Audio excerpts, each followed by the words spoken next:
Congrats, mainstream media, you cracked the code. The Machiavellian murder plot to blackmail the Donald, hack the DNC, prop up and ultimately elect Trump, all for the diabolical Dr. Evil endgame wherein Trump and Russia attack Russia.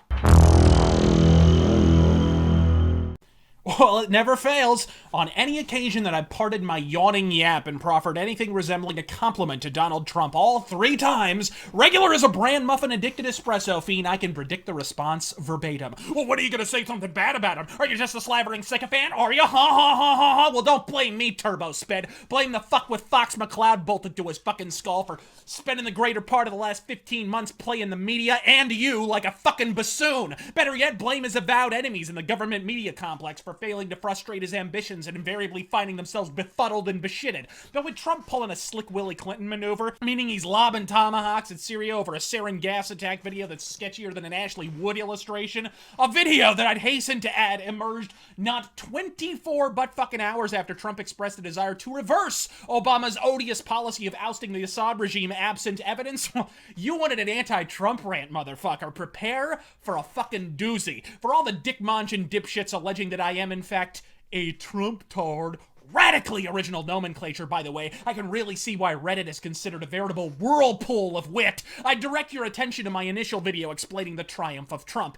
In it, I made indefatigably clear I supported an entirely different candidate in the primaries, and scenarios like this are precisely the reason why. Even the Trump triad has to concede this motherfucker's more changeable than Bob Dole's Depends. As consistent as he's been to date, from his immediate lobbying ban for any and all elected officials to attempts to secure us from the kind of militant, ululating jihadi refugees created by moronic military incursions like precisely fucking this, peruse his Triassic-era Twitter feed. Not the last 2 years. He was center stage then. Hit up 2012 or 2013. It's like peering through a keyhole into a mirror universe. I would, however, caution against cartoonishly declamatory World War III Riri rhetoric. I've joked about it to be sure, but sincerely believing this is the preamble to global annihilation? Fuck right off, Chicken Little. Is it stupid? Phenomenally so, but a prelude to a nuclear holocaust? I wouldn't spring for the food dehydrator just yet. When you really break this down, it's really just a continuation of what Obama's already been doing for the last 8 fucking years, which is your first clue it's a stupid-ass fucking move. At first glance, this strikes me as a glorified fireworks display.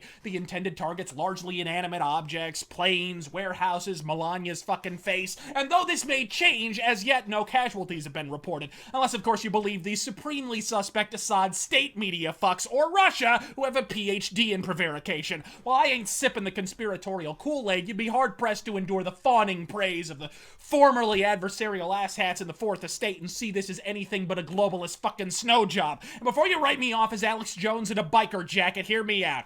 Here's CBS News before the bombing. But then when it became clear that Carter Page had some activity or some engagement with Russian operatives, the Trump campaign pretended they knew nothing about him, that he never existed as an advisor on foreign policy to that campaign. And here's CBS just 8 hours later. Yeah, well, this is really a defining moment for the young presidency of Donald Trump. You can see also the evolution of Donald Trump's thinking on this. The goal would be to use these airstrikes and the threat of more airstrikes to force Bashar al-Assad back to the table and make real concessions at negotiations that he hasn't been able to do or willing to do in the last several years.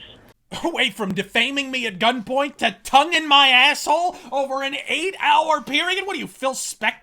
Who knew throughout all 15 months of feigned outrage, all Trump had to do to get the Unterpress back aboard the Trump train was commit wholesale fucking murder? Well, shit, D-Money, next time start with Hillary. And then there's the evidence itself, namely the great big cavernous yawning void where the evidence should fucking be. Really? Some videos. Videos shot in an inaccessible area by conveniently placed journo jackasses from explicitly anti-Assad fucking Turkey? Wait, so suddenly Turkey's against war crimes. Turkey! The architects of the Armenian genocide. You shitheads sure you're against gassing the civilians, or is it simply not of a grand enough proportion for you? And hey, doesn't sarin generally sear the fucking flesh from your body? So explain to me how Luke Cage over there is handling sarin victims with nary a fucking dish glove in sight.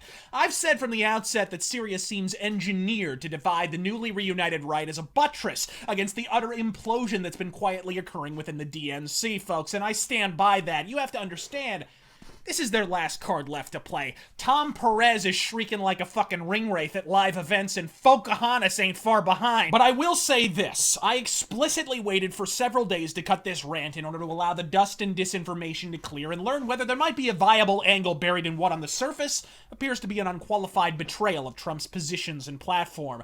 And I'd be patently dishonest if I didn't admit I can see a pattern beginning to form here. In one fell swoop, Trump admittedly defanged the Russia narrative for all time and got 24 hours of free fellation from the ascribedly anti-Trump news media in the process. Not to mention North Korea. A tertiary benefit of this bewildering act is that it incentivizes Kim Jong-un into saying Kim Jong-uncle. And then there's the Ottoman Wall, one of the unspoken rationales for the Iraq War, and one I sincerely wish Bush and Cheney had made the public more expressly aware of, is that if you look at countries like Afghanistan, Iraq, Iran, and yes, Syria, they have more in common than a tendency to go to the beach wearing a two-piece with a time charge. They all rather coincidentally box in Russia. I mean, do you sincerely believe Putin gives a flying fuck about ISIS people? Nah, he sees a weakness beginning to form in the Ottoman Wall, and he's working that crack like Ivan Drago rolling on speedballs. You can argue the merits or necessity of the Ottoman Wall all you like, but with Putin up to his elbows in Assad's asshole and the aircraft reputed to have delivered the ordnance also housing Russian soldiers, I still disagree with the attack on a moral level, but there's clearly an angle here. This cat didn't go from non-politician to president of the United States in less than a year by fucking accident, and it's time for his detractors to say that out fucking loud. If merely being a buffoon with a universally recognizable name netted you complimentary hall passes into the presidency, we'd be living in a jebocracy right now. And with Pentagon satellite images now explicitly showing an Assad military aircraft coincidentally launching from the base we just bombed the ever-living shit out of directly the fuck overhead at the time we know said chemical weapons were deployed? Yeah, I get the angle. I see the net benefit and recognize that this likely wasn't the knee-jerk reaction some in the alt-right have asserted it to be, but I still fucking disagree with it. Even if we assume this chemical attack is 100% Lance Armstrong's left nut legit, am I within what's left of my rights to inquire what business it is of fucking ours? If we pause from fixing our own problems to stop every mugging in the Mideast, fuck world police, we're a planetary fucking hall monitor. So I'm not gonna throw any fits here. It's a disappointment, admittedly, but no more than the last 8 years. In short, it's the status quo, and in 2017, that's bad enough. Look, we know political honesty is like oxygen. The higher you climb, the scarcer it gets. But to take a posture in such abject opposition to your original policy, mark my words, Donald Trump, or any other subsequent president for that matter, a one-off attack with minimal to nil casualties to head off trouble down the road is one thing. But if you then kowtow that in the Nikki Haley's and John McCain's of the world and elevate this from a preemptive back-the-fuck-off bombing to yet another illegal interdiction draining our wallets and willpower in equal proportion for the next 20 years, the only way I'll support a second term is if it's in fucking prison. I'm Razor Fist. God. Fucking speed. Back on!